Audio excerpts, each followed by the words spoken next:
Мен Мурзалиева Жылыскан Закиржановна, Саралык орто мектебинин кыргыз тили жана адабият мугалими. Улуу Ата мекендик согуштун 75-жылык маракесине карап өткөрүлгөн иш-чараны согуш ардагери болгон чоң атам Мурзалиев Буркандын жана тайтам Маматов Токтордун жаркын элесине арнаймын. 9 май Совет элинин эң ыйык, эң улуу майрамы. Анткени бул күнгө жетүү үчүн Совет эли 27 миллион адамдан ажыраган. 5 жылга созулган эң оор, эң кайгылуу улуу Ата мекендик согуштагы фашисттик Германиянын үстүнөн жеңишке жеткен күн. 1945 жылы 8 май күнү түнкү саат 22:43 өткөндө Берлин шаарына жакын Карл Хорст шаарында Вермахттын атынан генерал фельдмаршал Кейтель Кызыл армиянын маршалы Теттердин катышуусунда Совет элине биротоло багынып берүү жөнүндөгү келишимге кол койгон. Бул мезгилде Москва шаарында 9 май кирип калган эле. Сталин ошол замат 9 майды жеңиш күнү деп жарыялаган. Таң эртең менен 6:00 радиодон атактуу диктор Игорь Борисович Левитан бүткүл Совет элине жеңиш күнүн жарыялаган.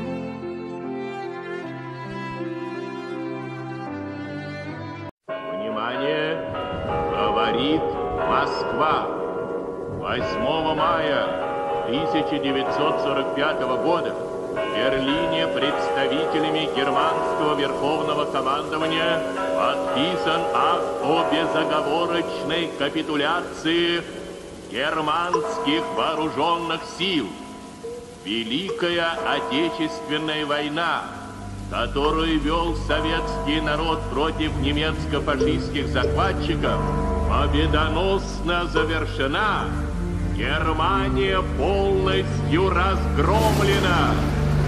Вечная слава героям, павшим в боях за свободу и независимость нашей Родины.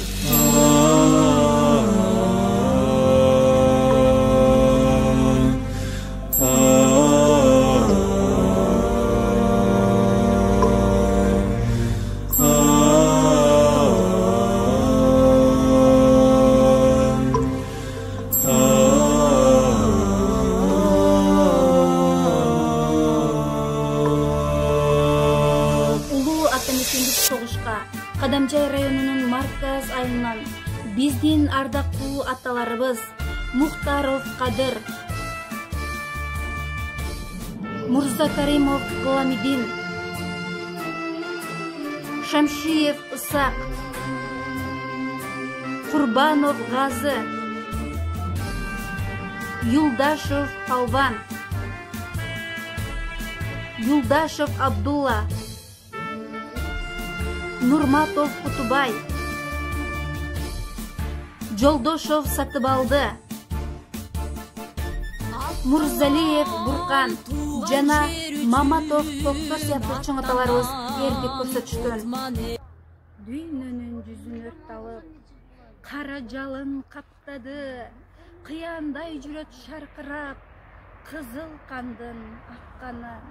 Ушундай апаак күндөрдө уяттан уят эмеспи уулуңдун үйдө жатканы. Өз балдарын көз жаш менен өлүмгө узатышты ыйлап сыздап энелер.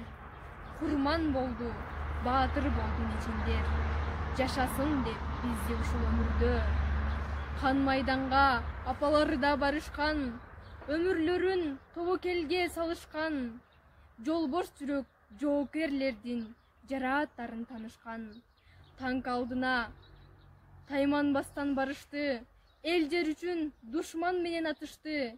Эч тайманбас биздин баатыр аталар, эли бизге жеңиш менен кайтышты. Эсимде бир жылын сенчерет, бул айда тоо борунан көздөр желек.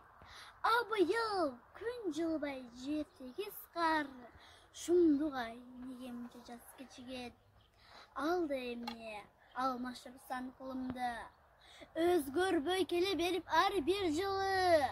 Же биздин бактыбызга каршы чыгып, алсырап жол жүрө албай чарчадыбын.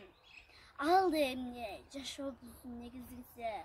Келатып бир кырсыка кезиктиби, болбосо үй алдында гүлдөр аз деп, же бизге таарынуунун белгисиби. Эл жүдүк жан бар арктады. Сулуу жаз бул кандайчы сагынтканы, болбосо ак реңи сары болуп, байкоосуз каттоорго чалдыкканды. Жок жаным, чарчабаган, таарынбаган, жогорку 3 септептин бирдей жалган.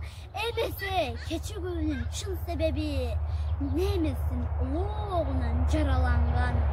Эркиндик деп, эл деп башын сайгандар, эт жалтанбай ажалга түз баргандар, өлбөс кылды келечегин кыргыздын, өлкө үчүн жанын берген кайрандар. Улуу марш, улуусунга, сагынарын эч аянга, эрчигин эмекени, сынаачу зор майданга, эч ким, эч качан, эч нерсе унутулбай. Мен Залябидинова Мадина. Бул менин чоң атам Мырзалиев Буркан. Ал 1920 жылы 21 майда Марказ айылында туулган. 1942 жылы Улуу Ата мекендик согушка кетип, ал жерде Украинаны коргоодо чоң эрдик көрсөткөн. Мен чоң атам менен абдан сыймыктанам. Себеби ал бизге тынч, бейпил жашоону тартуулаган. Улуу жеңиш үчүн эле бизге келип калган жок. Жырткыч фашист неместер келип кетип калган жок. Же болбосо жаш балдар жашынмак ойноп калды эле, сөөмөйү менен атышып өлмүш болуп калган жок. Төлөгөн Мамеев эстелик. Биз турмушта аталардан кеч келдик. Тээ батыштан адам канын кечпедик. Аталар төрөлө элек биз үчүн, кала берди танк алдында тепселип. Өткөн согуш кан майдандан сес берип. Турат бүгүн бардык жерде эстелик. Гүл ордуна койдум ушуларымды, аталарды, агаларды эскерип. Танк алдына тайманбастан барышты, эл жер үчүн душман менен алышты. Эч тайманбас биздин баатыр аталар, эл бизге жеңиш менен кайтышты. Танк алдына барышты, эл жер үчүн душман менен атышты. Эч тайманбас биздин баатыр аталар, эл бизге жеңиш менен кайтышты. Тып-тынч жаткан элиме душман келип кол салды. СССРдин жеринде кандуу согуш башталды. Өз балдарын көз жаш менен өлүмгө узатышты ыйлап сыздап энелер. Курман болду, баатыр болду нечендер. Жашасын деп бизди ушул өмүрдө. Кан согушка апалар да барышкан, өмүрлөрүн тобокелге салышкан. Жолборс жүрөк жоокерлердин жарааттарын таңышкан. Танк алдына тайманбастан барышты. Эл жер үчүн душман менен атышты. Эч тайманбас биздин баатыр аталар, эли бизге жеңиш менен кайтышты. Жаткан элиме душман келип кол салды. СССРдин жеринде кандуу согуш башталды.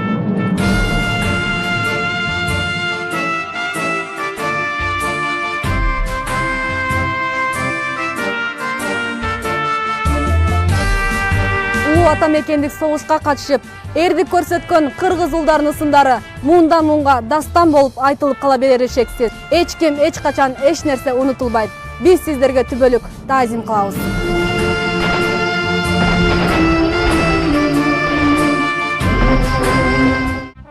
Күндүр мекени биз эч тынбай, мартен бешин тектеп турган көз жумбай.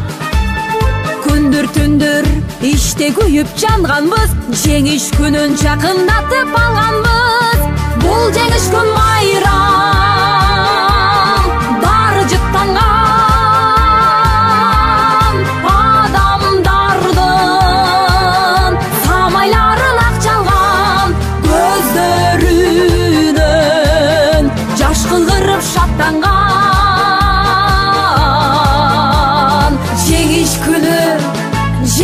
күнү, жеңиш күнү.